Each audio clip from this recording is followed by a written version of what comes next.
Hey, everybody. Welcome to another edition of Spits and Suds on 105.3 The Fan. I'm Gavin Spittle, joined by two-time Stanley Cup champion, two-time NCAA champion, one of your favorite Dallas Stars of all time, and they will pack the American Airlines Center for an afternoon matinee where Stars alumni will take place, will take on the Edmonton Oilers alumni. And if you go see that game, you get to see the Stars Oilers. And I guess a couple of people bought tickets to that as well. And that features some guy named McDavid. How are you, Craig? I'm good. So you're trying to say we're the highlight of the day? Absolutely, man. Yeah, that'll turn into a low light real quick. How about your time on ice? The one thing that I think we can agree on that will be noticeable is maybe the pace of the game, especially going from watching guys like Matt Duchene versus that McDavid guy. And it may be a bit of a drop off if you hang around for a few minutes to watch the older guys get out there and play. Yeah.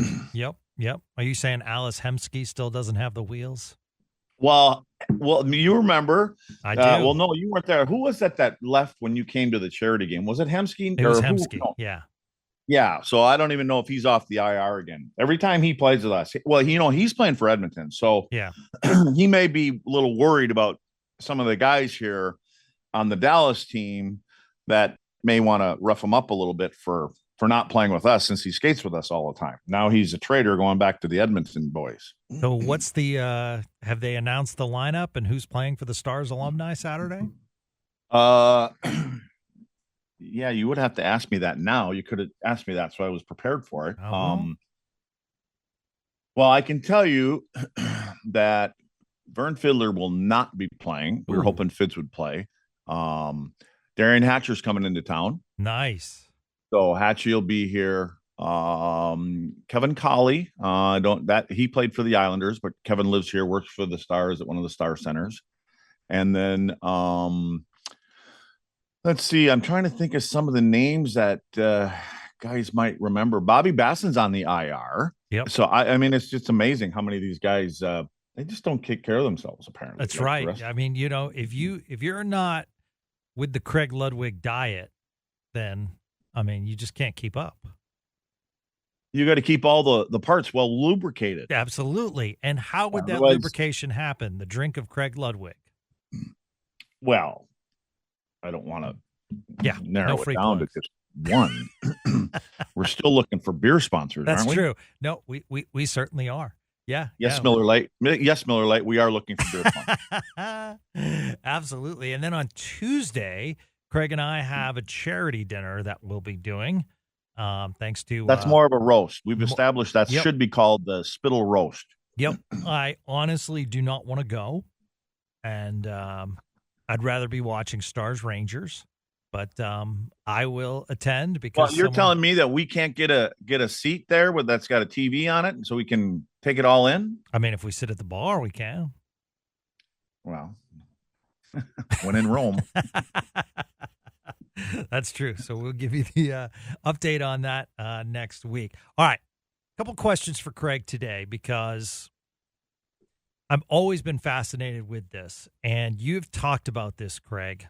The Stars playing man-to-man in the defensive zone. And I want you to explain for our listeners the difference between man-to-man in the defensive zone as opposed to zone, and what are the pluses and minuses of both? Well, man-on-man basically means that from a defenseman standpoint, if a forward comes to the net, and let's say it's Connor McDavid, good luck with that coming up on Saturday. If Connor McDavid comes to the front of the net and you're standing next to him, or he enters the zone, you're the defenseman that is defending him. After he makes a pass, obviously, if he keeps the puck, you stay on him, right? You stay on him, you try to pin him, seal him, and let anybody else on the ice touch the puck besides number 97. But once he moves the puck, where you would typically hand him off to a forward that's low in the zone, should he get up above the face-off dot, above the top of the circles, you're basically letting him skate into coverage. You're letting him skate into your two forwards that are between the tops of the circles and the opposing defenseman. So you kind of contain players like that and keep them in an area where you've got more than one set of eyes on them. Man on man means when Connor McDavid comes into the zone, passes the puck off to whoever it may be, you're supposed to stay with him wherever he goes. The cons on that whole thing is, first off, it's not easy keeping up with Connor McDavid. So that'll be a challenge in itself.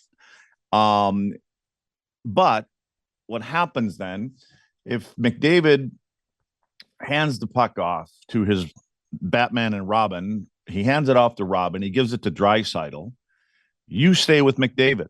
And if McDavid wants to go for a skate, you go for a skate with him. If he wants to skate up around the tops of the circles or he wants to get higher near the blue line, you're supposed to stay with him. That's man on man. It's kind of like, I got my guy. Well, it may be a little bit easier when you're playing against maybe third and fourth line guys, because obviously they don't have the creativity, they don't have the hands, they don't have the bank account that Connor McDavid does. So now what happens is if you lose him, now it becomes an outnumbered situation, possibly someplace else, or he ends up getting into a quality area because everybody else. And what I don't like about it is, from a defenseman standpoint, if I'm following Connor McDavid away from my net, I have to be facing the other end of the rink. I don't see what's going on behind me at the net where I'm supposed to be. That's number one. And I'm too far away from the net to help defend, that I've been trying to do since we were 6 years old. Now you end up having a forward down there because more than likely, if McDavid, because there's a lot of motion, a lot of movement going on, people exchange positions. So let's just say, for instance, Tyler Seguin was up on top of defenseman, and that's his guy. Now he doesn't have the puck, but he's watching that guy. Now, if that guy goes to the net, Tyler Seguin's supposed to go with that guy. That's why we see when you play man-on-man situations, we will have forwards who are generally groomed to play not in that area of the ice. They play at top of the circles, or a centerman typically will help with the defenseman down low, and kind of have numbers. And we call it numbers. We want numbers around the quality scoring areas. It's pulling somebody away from where he typically plays for a long time, and it could possibly be putting forwards down there where they don't generally play. They don't play the same way against people in front of the net, not know how to defend, not have the body position all the time, not know where you're supposed to have your stick. So it's just, again, it puts people in situations in areas of the ice that they, haven't been playing for their entire careers, unless they, started at 15 playing man on man for their whole life. So it now, if you've got a good quality skating team and you can keep up with those kind of people, it can be effective.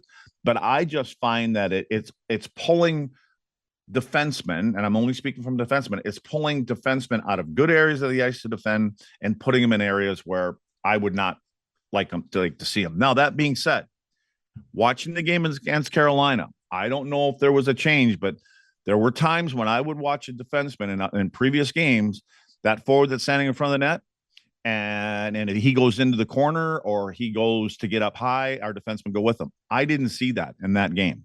Now, I don't know if there was any kind of change or what, because if you watch that game, there weren't a lot of opportunities for Carolina like we've seen with other teams where there's guys standing alone in front of the net. Yes, there was one where Ottinger had to make an incredible save on, but there weren't as many. I didn't see. Now, a couple of times I saw Miro out above the top of the circles because that's where he was. That's his guy again in that system. That's basically what it is. And my only pet peeve is I think you can get away playing that way if you're playing against certain teams. I just don't know if you can dine on it all the time. I think you got to be able to adjust. And again, it'll be interesting to see, how they want to handle Connor. But it's kind of like Ovechkin in Ovechkin in the prime, and now he's on a bit of a roll himself again. But when you played against Ovechkin, everybody thinks, what, we're just going to, on the power play I'm talking about, we're taking him away over there. We're not going to continue to let him shoot the puck and score goals from that situation. It hasn't really paid off because he's chasing down the all-time goal record. I think he's got goals in 6 or 7 straight games now. But anyway, so when you play against McDavid, he's proven that if you want to put one guy on him, he can make that guy look silly, regardless of who he is. So my opinion is when you play against him, you're better off having, have some help and let other people do the damage. I mean, if you can have a couple guys close, or at least one guy that's on him all the time, and that's going to be Miro. And the last time that Heiskanen played against him, I remember in Dallas, he did an incredible job on him. And so, that I'm going to guess and say, we're going to take Miro and we're going to put him on McDavid. Wherever he goes in the offensive zone, Miro's going to be in his pocket, because he's probably one of the very few players in the NHL that can actually skate with him. But with that being said, now the other 4 guys have to be able to work together and can't get caught out of position, because there are Hyman, there's Draisaitl, there's other guys there that can score for Edmonton besides just Connor McDavid. That's a long, long story, but I hope I painted some kind of a picture. Right. Similar to, let's say, basketball or even football, where they switch defenses during the game and give different looks. Could you do that as far as Edmonton Saturday? All right. We know, what, it's going to be tough. Yeah, I know what you're saying. Yeah. I know what you're saying, but I don't think in hockey you have your team. Yeah, and again, like I say this all the time. Look at where Dallas is in the standings. So yes. It's working for them. I mean, they're at the top right now, and they're on their side there.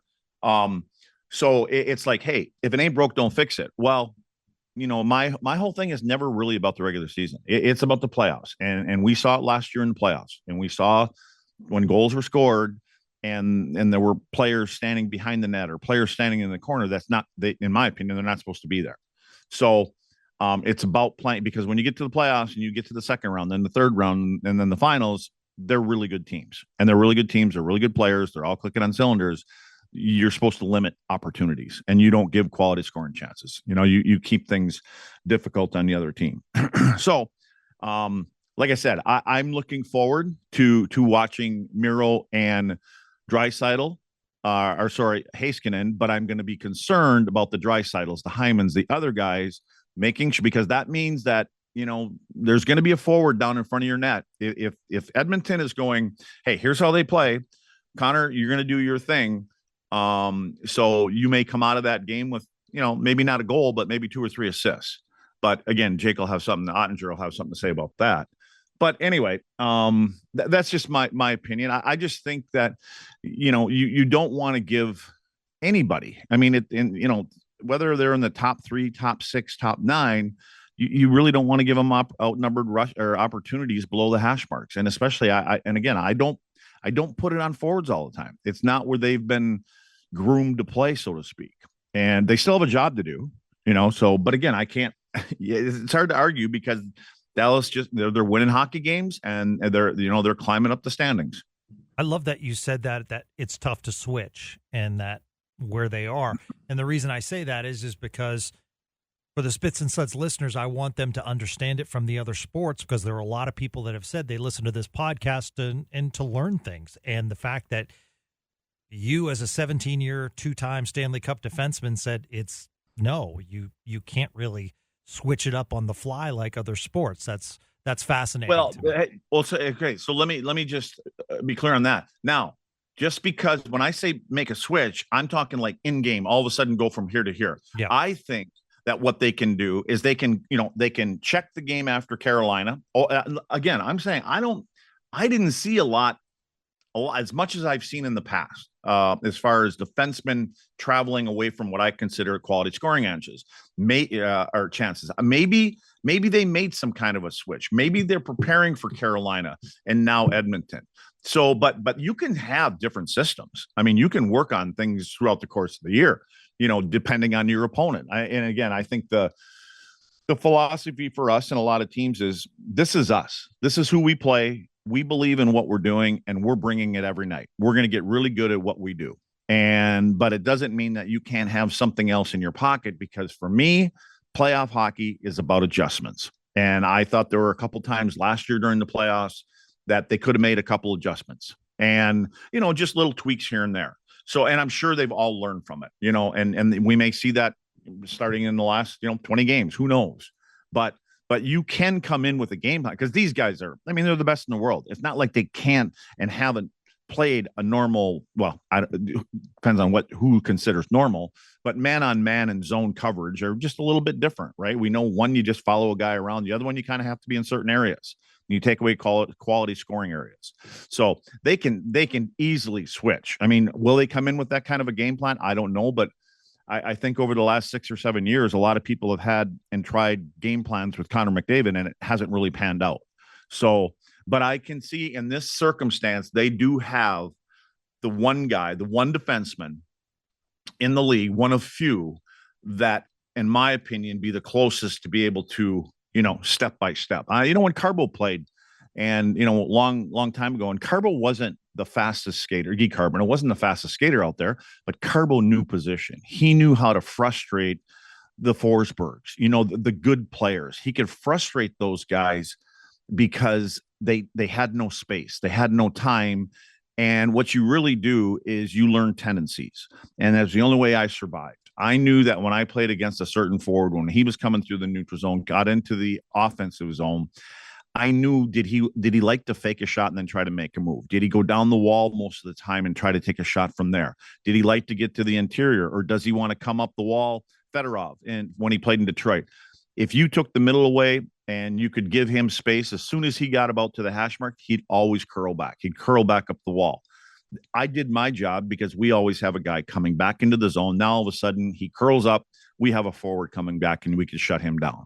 So anyway, it's just different ways to play. And like I said, these guys are all smart players. They have a very smart coaching staff. They may already have a game plan to play against these guys coming up on Saturday. You and I have talked on Spits and Suds regarding, that we like Ty Dellandrea a lot as a player, and we like what he brings to the table, the aggressiveness, the energy, and we saw that the other night, Luds, and I'm hoping, and obviously with the Dadonov injury, that's likely the case, that we'll see Dellandrea in consecutive games, and hopefully similar to Lundqvist.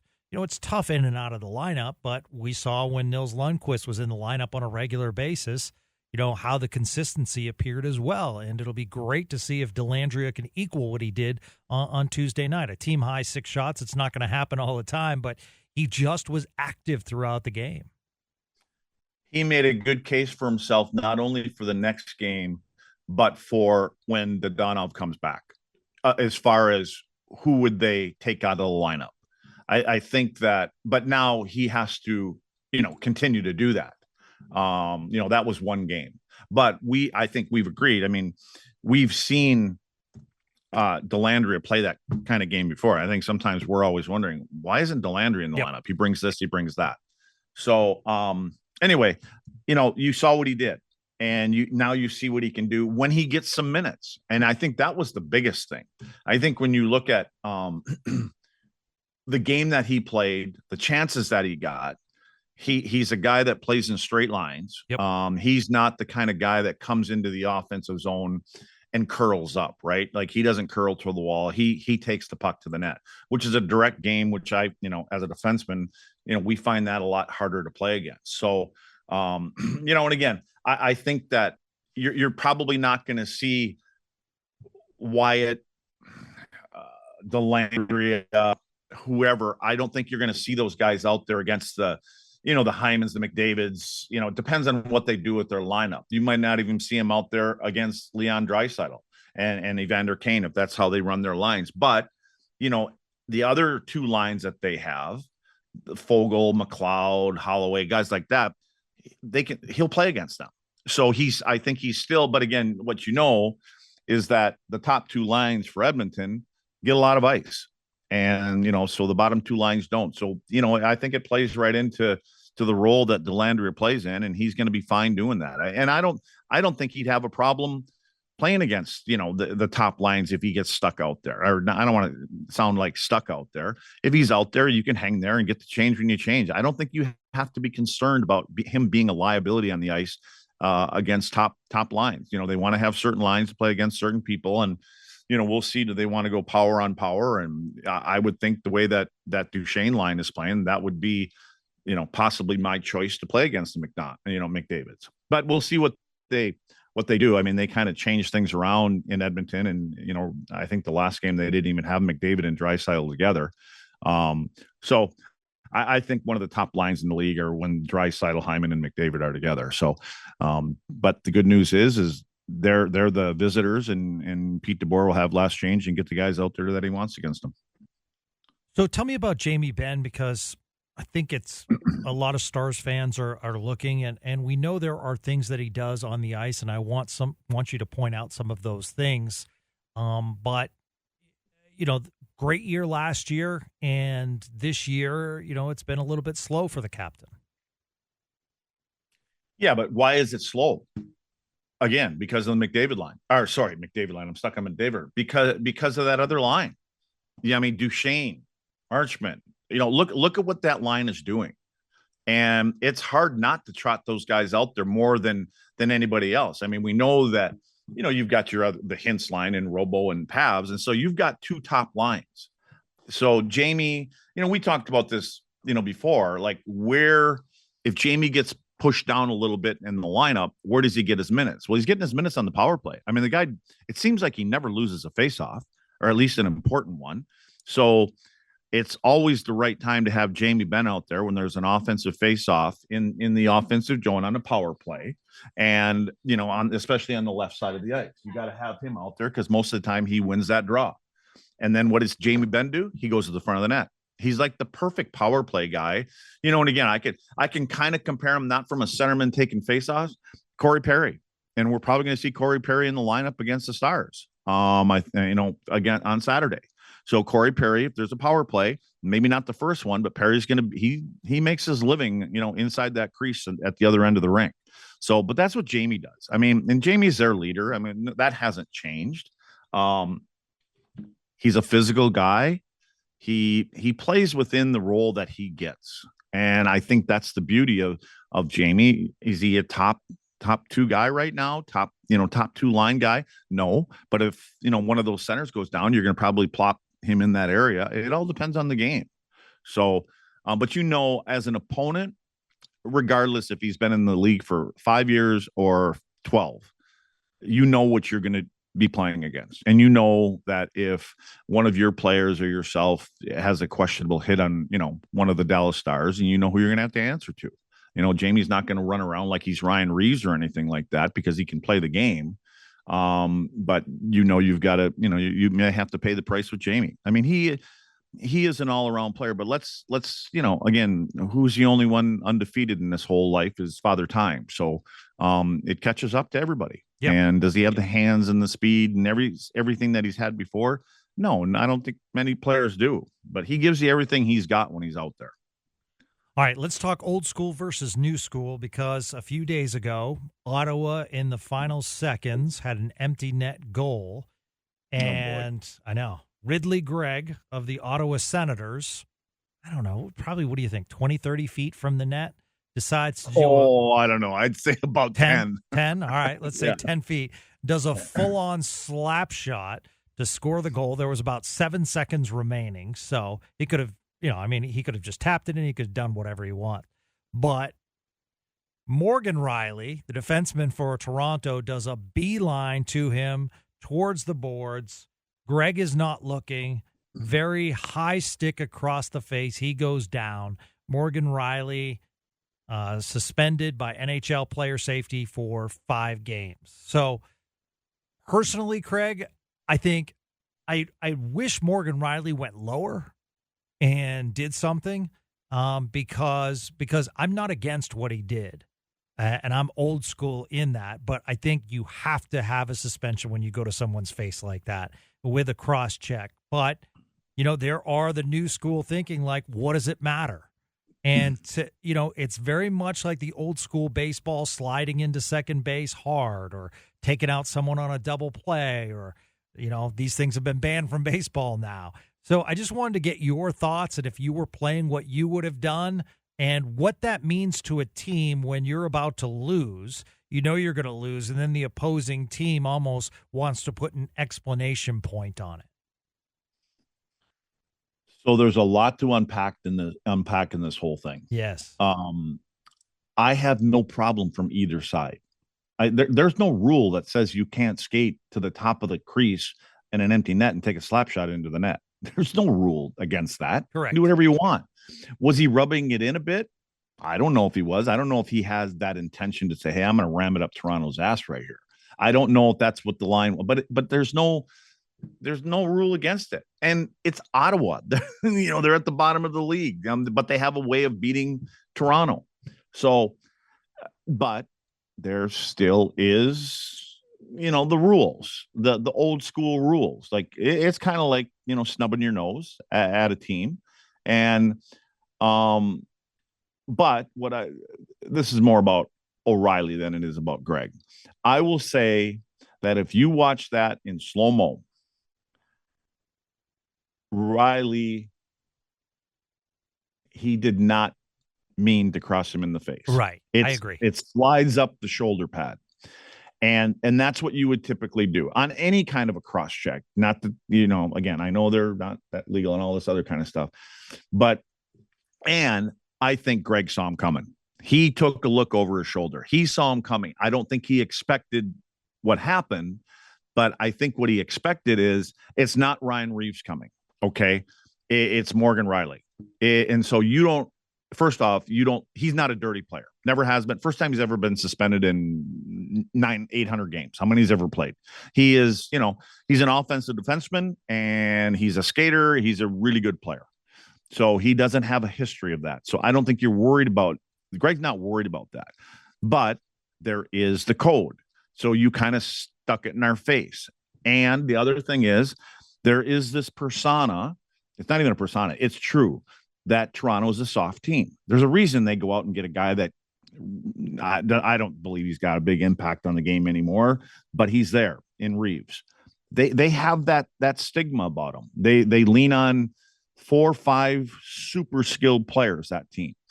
And there is a belief that they're not going to make it through the playoffs again. They're going to, they're going to get in, but when the playoffs get cranked up, it's tough. It's the war of attrition. And so they bring in Reeves, but they can't play him more than 10 minutes a game. What does that do? And in the playoffs, you take a dumb penalty. How many times does it cost you? Yeah. So I think with everything that bubbles up in Toronto about being a soft team and this and that, don't think the players don't hear it, see it, feel it every day. And I think what Morgan did is he saw an opportunity. You know what? This was wrong. Nobody else is going to step up and give it to this guy, whether you agree with the way he scored the goal or not. He was kind of making a statement, I think. And like, we're not going to accept this anymore. Now, it will be determined in the next month or so. What happens if Toronto comes out when he gets back and for maybe not even a reason that he's part of everything that happens, but he is. I mean, he's part of every offensive thing or most offensive things that happen there. What happens if they become a more galvanized team? What if they rally around him and go, you know what? Good for me as a GM. Maybe the GM's sitting up there going, dude, go take your 5 games. I'll find a way to pay the fine, because we needed somebody to step up for us like that. We needed somebody to show some emotion and quit accepting losses the way we are. We're not going to take it anymore. And we're going to have a pushback. And if it costs, one of my best players for 5 games, it's not like it's 2 games before the playoffs start. It's not like it's in the playoffs. There's time for him to get a rest. Not that he wants it, but maybe inside there's other guys thinking to themselves, I should have did that. I should be the guy doing it. It shouldn't be one of our, if not our top defensemen doing that. He doesn't have to do that. We need to come together more as a group and play a little bit tougher. Maybe that happens. And if it does, let's say they get past the first round for the first time in 30 years or whatever it is. How many of these, what do you call them, pundits or whatever, are going to start looking back? And what happens if they go, they play at a 700 rate going in from now until the playoffs start? You know what they're going to do. They're going to look at that moment and say, this is when they came together. Yeah. So I think it's still TBD to see if it it pays off for him. But like I said, I told you this the other night, I don't have a problem on either side. I think that it's okay to do what Greg did. And it was a bit of a spitting in my face kind of moment for Toronto. And someone stepped up and said, no, we're not going to take this anymore. We're not going to get pushed around. Yeah, I was wondering if he got leadership points in the room. That's to be determined, but I'm sure his teammate wasn't, unhappy with that. Because, yeah, I think that, who probably the happiest, happy and sad that he's going to be missing is the coach. Yeah. I mean, Sheldon Keefe, he's the guy that runs that show for him, and you can see him.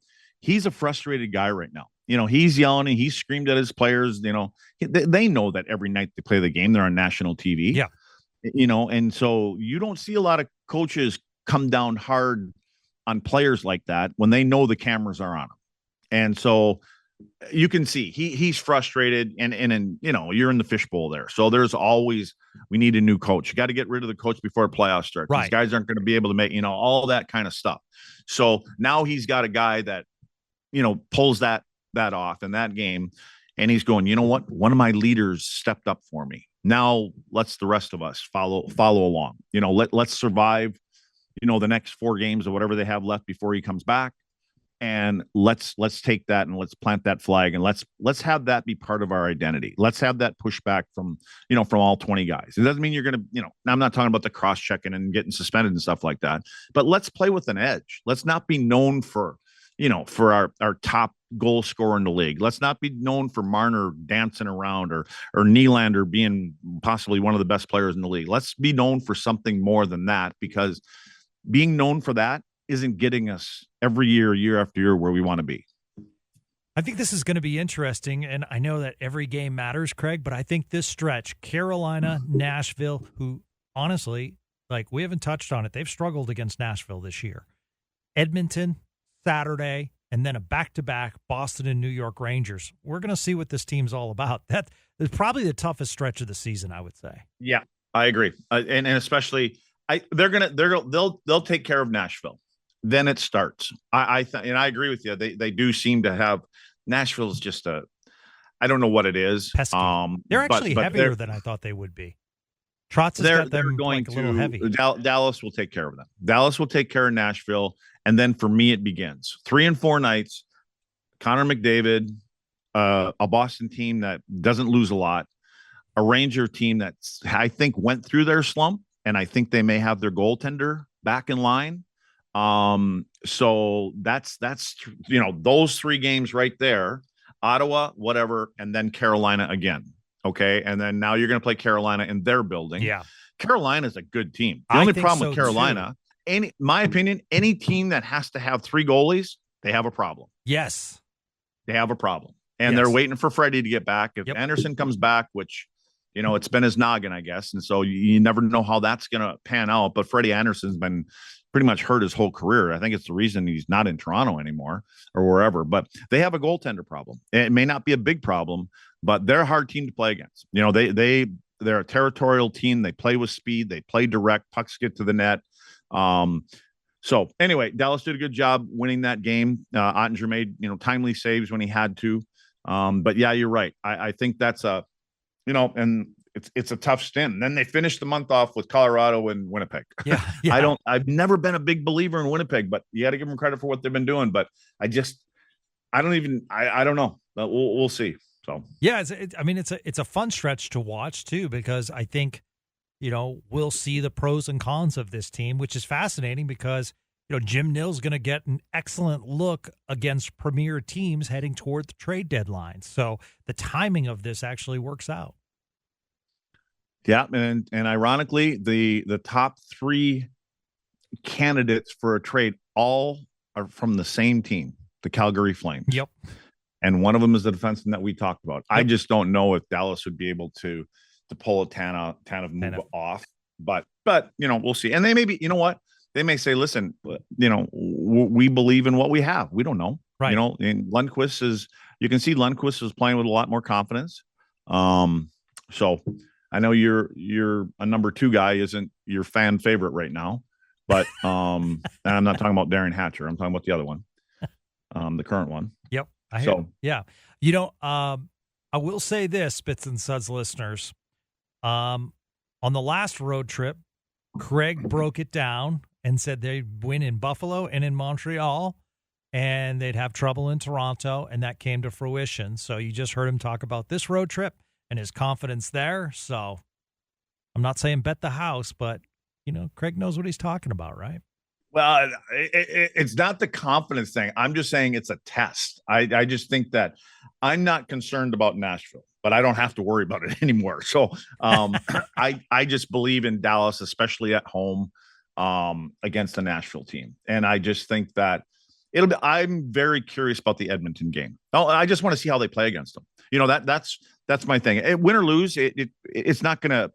For me, it's not going to affect anything. They don't win that game against Edmonton. I mean, Edmonton's been on a roll. We know that. I mean, what did they win? 16 straight before the break, and then lost to who did they lose to end the streak of 17 and tying the record? Vegas. I don't remember who. Vegas. Yeah. Well, that's a pretty good team. Yeah. And Vegas is starting to get healthy. They got their defenseman coming back. And I think Eichel's ready, getting close. So I think Vegas is a team that you have to worry about. Edmonton is obviously a team you have to worry about. So, but anyway, I'm very interested in the Edmonton game. How much of it I'll have a chance to watch and remember will be determined at a later time. Because we will all be at the game up there, and yes. But there will be other things probably being watched and discussed. We probably won't strategy, watch right? Edmonton. What's that?